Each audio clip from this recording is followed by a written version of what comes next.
नमस्कार दोस्तों, आप सभी का आईटी स्मार्ट क्लासेस में स्वागत है। आज हम लोग भारतीय कला एवं संस्कृति के भारत के मेले टॉपिक को पढ़ेंगे और इससे आने वाले सवाल हमारे लिए बहुत इंपॉर्टेंट, किसी भी परीक्षा में पूछे जा सकते, वनडे एग्जाम के लिए तो बहुत ही इंपॉर्टेंट टॉपिक है। चलिए अब शुरू करते हैं। हम लोग एक एक करके इन मेलों के बारे में देखते हैं और बहुत ही अच्छे तरीके से डिज़ाइन करके आप लोगों के लिए अट्रैक्टिव बनाया गया है। तो वीडियो के अंत तक बने रहें और अपने परीक्षा में अच्छे नंबर लाने की तरफ हम बढ़ते हैं। चलिए सबसे पहले हम बात करते हैं कुंभ के मेले की। कुंभ का मेला, बात करते हैं कुंभ के मेले की। कुंभ का मेला विश्व में सबसे बड़ा मेला है और कुंभ मेला विश्व का सबसे बड़ा धार्मिक सम्मेलन है। प्रतिदिन लाखों लोग पवित्र नदी में डुबकी लगाने आते हैं। ये मेला सम्मेलन 4 पवित्र हिंदू स्थलों, अब 4 स्थलों के बारे में भी आपसे पूछा जा सकता है इसी मेले से, तो इन स्थलों के बारे में हम देखते हैं। एग्जामिनर किसी भी तरीके आपसे सवाल कर सकते हैं, उसके लिए हमें तैयार होना है। प्रयागराज, हरिद्वार, नासिक में त्र्यंबकम और उज्जैन, इन 4 स्थानों पर कुंभ मेले लगते हैं। बारी बारी से आयोजित होता है।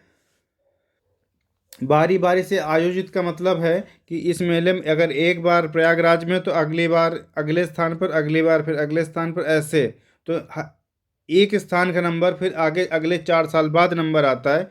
तो इस मेले में की जो खासियत है, नागा साधुओं के द्वारा एक विशिष्ट पहचान इस मेले को मिलती है।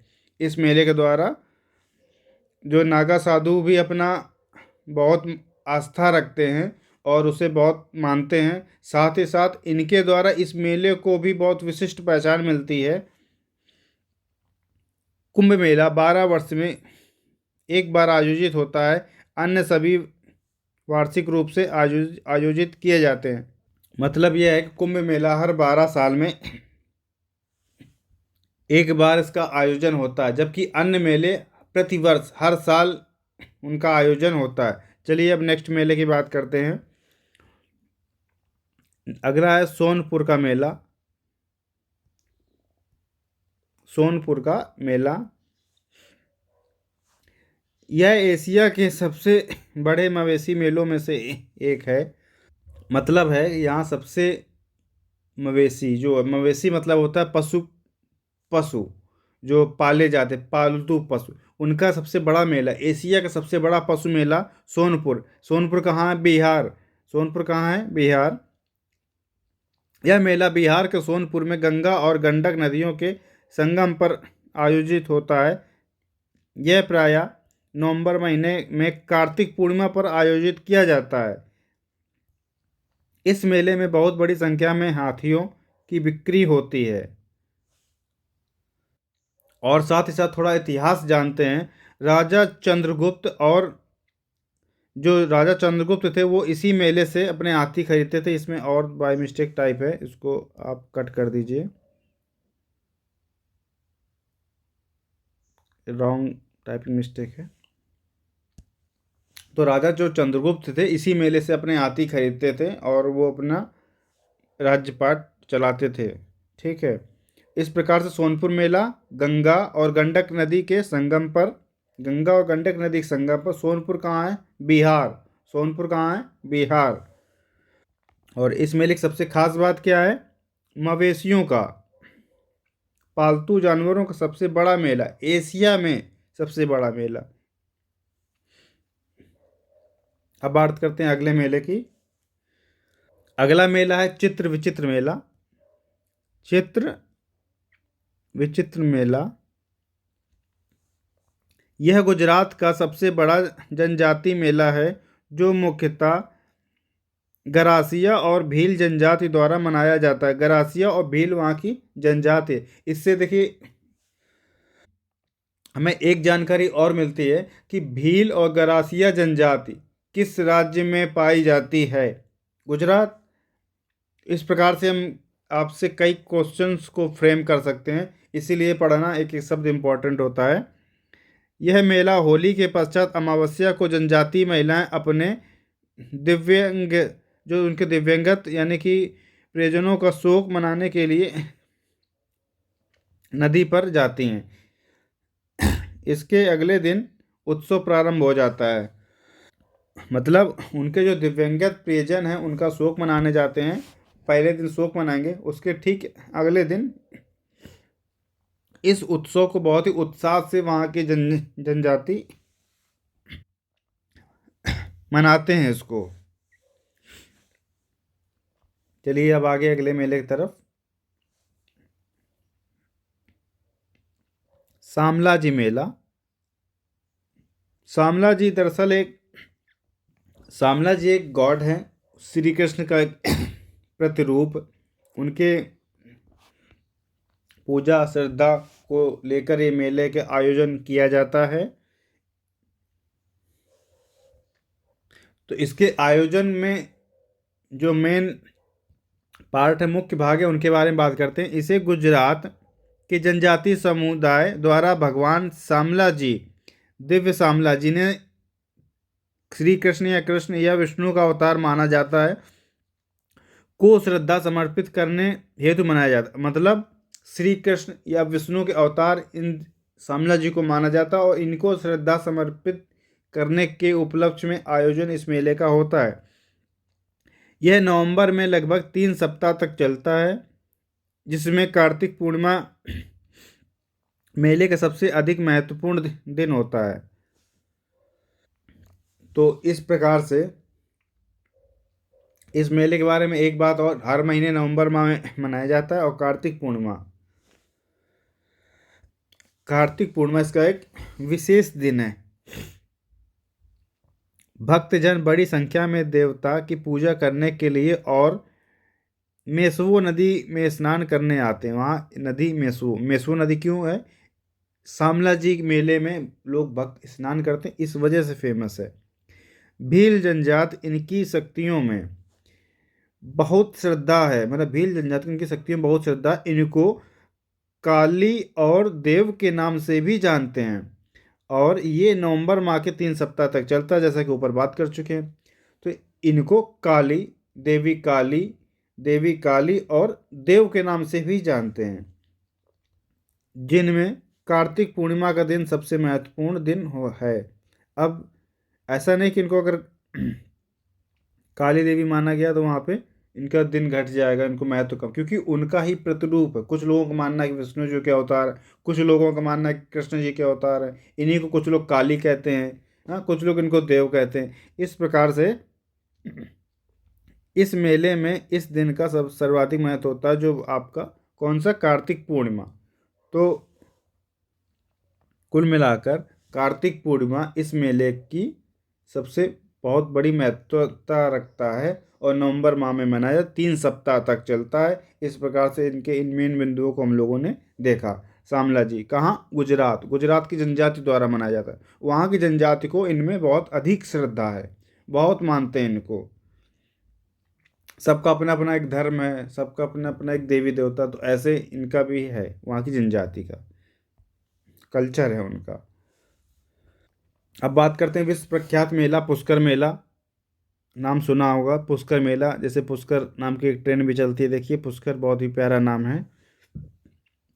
यह मेला कार्तिक पूर्णिमा से आरंभ होने वाला पुष्कर राजस्थान का वार्षिक मेला, यह लगभग 1 सप्ताह तक चलता है। यह ऊँटों और मवेशियों के विश्व के सबसे बड़े मेलों में से एक है। जैसे ऊँट दौड़, मूँछों की प्रतियोगिता, पगड़ी बांधने की प्रतियोगिता, नृत्य और ऊँट सवारी आदि की प्रतियोगिताएं इसका आकर्षक जो प्रमुख बिंदु हैं। मतलब ये है कि देखिए, पहली बात, पुष्कर मेला क्यों फेमस है? यहाँ एक शब्द आया कि ये पालतू जानवरों और मवेशियों के लिए सबसे बड़े मेलों में से एक है। पहली बार, इससे पहले हम लोगों ने पढ़ा सोनपुर का जो मेला है विश्व का सबसे बड़ा मेला, पशुओं का मेला। इसके बाद वो इस टाइप के मेलों में से पुष्कर मेला भी सम्मिलित है उनकी सूची में, कि पुष्कर मेले में भी बहुत बड़ी तादाद में लोग आते हैं, अपने जानवरों की खरीदारी करते हैं, और विशेषकर ये ऊँटों के लिए, विशेषकर ऊँटों के लिए।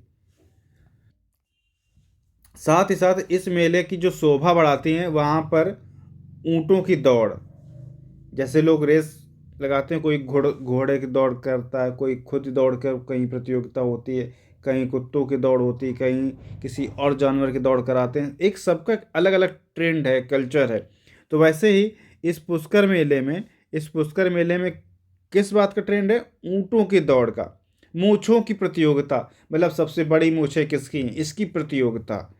देखिए कितना एक अलग चीज़ हमें देखने को मिल रही है, क्या? मूंछों की प्रतियोगिता है कि मूंछें वहाँ पर किसकी बड़ी, मूंछें बढ़ाने का भी एक कल्चर, क्या इससे पहले आप लोगों को पता था? कमेंट करिएगा, बताइएगा। फिर एक और है पगड़ी बांधने की प्रतियोगिता। पगड़ी को कितने बढ़िया तरीके से, कितनी बड़ी कैसे बांधी जा सकती है, मतलब पगड़ी की एक प्रतियोगिता, आकर्षक लगनी चाहिए पगड़ी। नृत्य और ऊंट सवारी आदि की प्रतियोगिता है इसका आकर्षक बिंदु। अब इसी प्रकार से वहाँ पर अब इतना सब कुछ होगा तो कहीं डांस भी हो रहा होगा, एक कल्चरल डांस होता है, ये नहीं कि कोई जाके कपल डांस करे, ऐसा नहीं है। कल्चर कल्चर होता है, और ये कपल डांस इंडिया का कल्चर नहीं है, वेस्टर्न कल्चर है। पर आजकल तो हावी है, फिल्म इंडस्ट्री तो इसी से आगे है। इवन हर नवयुवक चाहता होगा मैं भी कि ऐसा करूँ मैं, सबके ख्याल होंगे हैं। चलिए पढ़ाई पर आते, छोड़िए। फिर है मरुस्थल पर्व। नाम से कुछ आपको आभास होना चाहिए, नाम है मरुस्थल, तो भारत में कहाँ पर होगा? राजस्थान में। राजस्थान के अलावा भारत में और कई मरुस्थल नहीं है। उसका नाम क्या है? थार मरुस्थल। परीक्षा में ऐसे भी पूछते हैं, थार मरुस्थल कहाँ है भारत में? तो भारत के राजस्थान जिले में। अब इसके बारे में थोड़ा डिटेल देखते हैं। सामान्यतः फरवरी के महीने में जैसलमेर में ये 3 दिवसीय असाधारण पर्व होता है। इस पर्व में राजस्थान की जीवंत संस्कृति प्रदर्शित की जाती है। तो जैसे कि मेले की बात करें, एक सब ट्रेंड, जैसे अब दशहरे मेले से सभी लोग परिचित होंगे, क्योंकि बचपन से हम लोग मेला देखने जाते हैं। दशहरा सबको पसंद है कि अरे राम जी ने रावण को मारा, उस रावण जी ने रावण को मारा, उनको जला दिया। तो उसी के उपलक्ष्य में दशहरा मेला का हम लोग आयोजन करते हैं। उसी प्रकार कंक्लूज़न ये आता, कोई भी मेला हो, उस मेले में एक न एक कल्चर होता है, कोई उसका इतिहास होता है, उसकी वजह से उसको मनाते। तो इस मेले में कहाँ? राजस्थान के जैसलमेर में मनाते हैं, और जैसलमेर में 3 दिन तक चलता है, और वहाँ की जीवंत संस्कृति को वहाँ लोग प्रदर्शित करते हैं। वो उसके आकर्षक केंद्र है जी, उसका मेन बिंदु है, जो वहाँ दिखाते हैं वहाँ की कल्चर को, मतलब वहाँ की कल्चर का आयोजन किया जाता है, लोगों उससे दूर दूर से देखने आते हैं। ठीक, अब आगे बात करते हैं अगले मेले की। सूरज कुंड शिल्प मेला। सूरज कुंड का मेला बड़ा ही फेमस मेला है। ये एनसीआर एनसीआर मतलब अब दिल्ली के आसपास का क्षेत्र होगा, पर दिल्ली नहीं है, ना ही यूपी। हरियाणा का एक जगह है सूरजपुर, वहाँ लगता है। ये हरियाणा में फरीदाबाद के निकट सूरज कुंड में आयोजित एक वार्षिक अंतर्राष्ट्रीय मेला, सिर्फ गलत लिखा, अंतर्राष्ट्रीय मेला है। देखिए इस मेले में एक विशेष शब्द देखने को मिला, अंतर्राष्ट्रीय। इसका मतलब क्या है कि इस मेले का जो आयोजन है, इसमें इसके आयोजन में लोग इसको देश विदेश से देखने आते हैं, और इसका एक नाम भी ग्लोबल लेवल पर, वैश्विक लेवल पर इसका नाम है। इस वजह से इसको अंतर्राष्ट्रीय वार्षिक मेला कहा जाता है। इसमें बहुत बड़ी प्रदर्शनी लगती है, भारत के लगभग सभी कल्चर वहाँ पर दिखाई देते हैं। भारत के लगभग सभी कल्चर वहाँ दिखाई देते हैं, जैसे कि आप इसको पिक्चर में देख सकते हैं। इसी वजह से ऐसा पिक्चर रखा गया है कि उस पर देखिए छोटे छोटे स्टॉल लगे होते हैं, वहाँ की हस्तशिल्प कलाएँ। और ज़्यादातर जो चीज़ें होंगी इन्वायरमेंट फ्रेंडली नज़र आएंगी, और हाथों से बनी हुई होंगी। इस प्रकार से उनका आयोजन होता है, और लोग उसको बहुत ही पसंद करते हैं। और इंडिया के ही नहीं, इवन विदेश से भी लोग इसमें भाग लेने आते हैं। तो कहीं ना कहीं टूरिज्म भी बढ़ता है, लोग इसकी वजह से आते हैं, टूरिज्म बढ़ता है, भारत का रिवेन्यू बढ़ रहा है कहीं। ठीक है, तो आप इसको बहुत तरीके से समझ सकते हैं। बस एनालिटिकल रूप से हमेशा अप्रोच रखिए, आप किस चीज़ को कितना बेहतर सोच सकते हैं, उस पर कितना अच्छा बोल सकते हैं, कैसे इंटरलिंक कर सकते हैं। ये एक बहुत बड़ी कला होती है, और जो जिसे सबको आनी चाहिए। अब अंतर्राष्ट्रीय मेला है, यह क्षेत्रीय शिल्प के साथ अंतर्राष्ट्रीय शिल्प और संस्कृति विरासत को भी प्रस्तुत करता है। मतलब ये है कि अंतर्राष्ट्रीय इंटरनेशनल लेवल पर तो है ही, और संस्कृति विरासत मतलब हमारे कल्चर की जो विरासत है उसको भी दिखाता है कि भारत में कल्चर संस्कृति, जो पुराने समय का जो आज तक कल्चर ट्रेंड हम लोग फॉलो करते चले आ रहे हैं वो कैसा है, वो उसका आयोजन होता है, लोग उसको जानते हैं कि हमारा ये कल्चर है, हमारी संस्कृति है, तो उसका आयोजन एक वैश्विक लेवल पर इस मेले में होता है। अब जैसे क्या क्या है, मिट्टी के बर्तनों, बुनाई, मूर्तिकला, कढ़ाई, पेपर मैस, बांस और बेंत शिल्प के साथ धातु और लकड़ी का फर्नीचर आदि आकर्षित करते हैं इस मेले को। मतलब इस मेले में इस प्रकार के शिल्प कलाओं से संबंधित वस्तुओं का आयोजन होता है, वहाँ दिखाया जाता है, लोग उसको देख के आकर्षित हो, इवन बहुत बड़ी मात्रा में विदेशी आते हैं, देखते हैं इसको, अपने तरीके से वो वीडियो लेंगे, फ़ोटो लेंगे, अपने यहाँ ले जाएंगे, वायरल करेंगे, तो इससे कहीं ना कहीं क्या होता है कि दूसरे लोग जो इंडिया से बाहर हैं, जो नहीं आ सके, वो भी इसको देखते हैं, फिर उनका भी इंटरेस्ट होता है कि अरे ऐसा भी है इंडिया में, ये भी एक नया चीज़ देखने को मिलेगा। तो देखिए इंडिया में टेक्नोलॉजी तो है ही, टेक्नोलॉजी के साथ साथ यहाँ पर संस्कृति भी है, हमारा एक कल्चर भी है। ठीक, हस्तशिल्प एक बहुत बड़ा कल्चर, मतलब हाथों से कोई चीज़ को बनाया, मिट्टी के बर्तन, डिज़ाइनर, हाँ, लकड़ी से बुनाई हुई टोकरी हो गई, लकड़ी के बेंत हो गया, बांस है, लकड़ी का फर्नीचर हो गया, बांस से बना फर्नीचर हो गया, मतलब ऐसा अद्भुत कलेक्शन होता है, हर जगह नहीं मिल सकता, इसी वजह से इसका वैश्विक लेवल पर एक मतलब इसका प्रचार है, इसका नाम है वैश्विक लेवल पर, लोग उसे दूर दूर तक जानते हैं। अब बात करते हैं अगले मेले की, गंगा सागर मेला। नाम है गंगा सागर, तो समझ सकते हैं आप किस क्षेत्र में कहाँ कहाँ होता होगा। गंगा से जुड़ा एक हुबली नदी, गंगा की ही एक वितरिका, वितरिका मतलब गंगा से छूटी हुई, निकली हुई एक शाखा है। इसे जनवरी फरवरी के महीने में पश्चिम बंगाल में हुगली नदी के मुहाने पर आयोजित आयोजित किया जाता है। मकर संक्रांति के दिन गंगा में पवित्र डुबकी को हिंदुओं के द्वारा बहुत शुभ माना जाता है। गंगा साधुओं की उपस्थिति इस मेले को एक विशिष्ट पहचान देती, नागा साधुओं की उपस्थिति। देखिए नागा साधुओं का एक बार यहाँ फिर से चर्चा हुई है, कुंभ के मेले में हुई थी, और ये कहाँ है, पश्चिम बंगाल।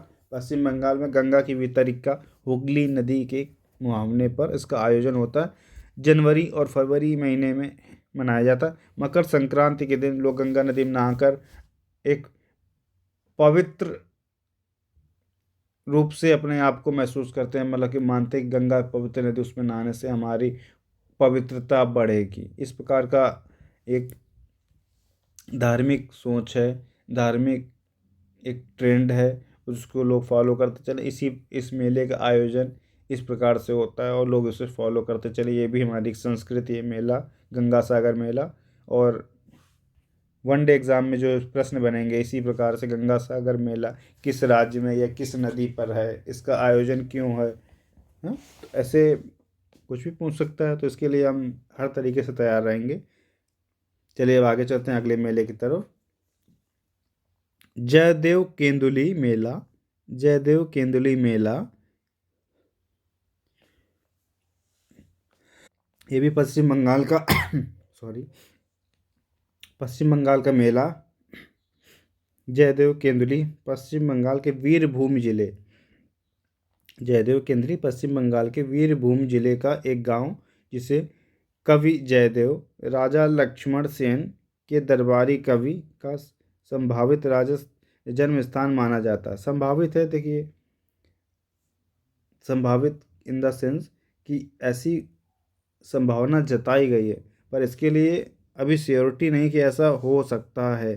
ठीक है, तो संभावित का मतलब संभावना की गई, तो इतिहास एक कल्पना, एक लिखित जो ज़्यादा पुराना इतिहास है उसकी हम कल्पना कर सकते हैं, ऐसा आभास कर सकते हैं, पर प्रमाणिक उतना नहीं है। इस प्रकार से जिन्होंने संस्कृत में गीत गोविंद की रचना की थी, जिन्होंने संस्कृत में गीत गोविंद की रचना की थी। मकर संक्रांति के अवसर पर जयदेव की स्मृति में मेले का आयोजन किया जाता है।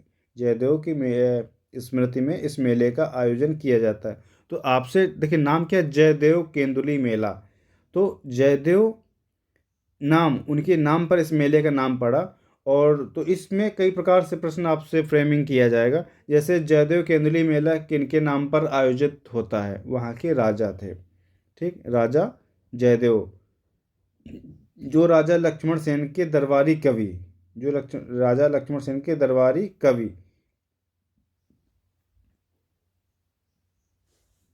जो राजा लक्ष्मण सेन के दरबारी कवि हैं, उनका जो जन्म स्थान है माना जाता है उसको कवि जयदेव, जिसे कवि जयदेव नाम बड़ा कंफ्यूज मत होइएगा, तो जयदेव के नाम पर ही पड़ा ये केंदुली मेला का जो नाम है। पश्चिम बंगाल के वीरभूमि जिले, किस जिले में, वीरभूमि, वीरभूम जिले, वीरभूम उस जिले का नाम है। जयदेव केंद्री पश्चिम बंगाल, जयदेव केंद्री पश्चिम बंगाल वीरभूम जिले का एक गांव है। ठीक, तो केंद्र उस गांव में जयदेव के नाम से इसको आयोजन इसका होता है। उन्होंने क्या किया था, संस्कृत में, संस्कृत भाषा में गीत गोविंद की रचना की थी, संस्कृत भाषा में गीत गोविंद की रचना की थी। इस प्रकार अब हमने इनके इस मेले के बारे में चर्चा की, अब अगले मेले की तरफ चलते हैं। चलिए, गोवा कार्निवाल, नाम से समझ में आ रहा होगा, पहली बात गोवा, अब है कार्निवाल।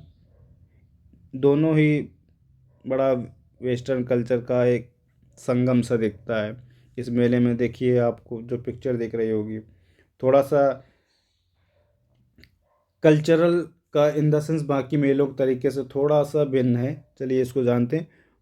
पुर्तगालियों ने भारत में गोवा कार्निवाल की शुरुआत की, क्योंकि पुर्तगाली का ये उपनिवेश था, उपनिवेश इन द सेंस यहाँ पर पुर्तगालियों का जो कब्जा था। ठीक है, यह लेंट जो संयम और आध्यात्मिकता की अवधि होती है के आरंभ से 40 दिन पहले आरंभ होता है। इनमें दावतें होती हैं और आनंद मनाया जाता है। लोग मुखौटा पहनकर गलियों में पार्टी करने के लिए जुटते हैं। इसमें गोवा के समृद्ध विरासत और संस्कृति का प्रदर्शन होता है। इसमें विशिष्ट पुर्तगाली प्रभाव होता है। देखिए पुर्तगालियों का दिया हुआ तो उनका तो प्रभाव होगा, स्वाभाविक है। तो ये एकमात्र मेला ऐसा भारत में है जिस मेले पर अंग्रेजों का, पुर्तगालियों का जो क्या है प्रभाव दिखता है, पुर्तगीज़ का प्रभाव दिखता है, उनका कल्चर नज़र आता है। लोग मास्क पहनते, मुखौटा पहनते, उसके बाद एक दूसरे के सामने जाते हैं, अपना वो पार्टीज़ करते हैं।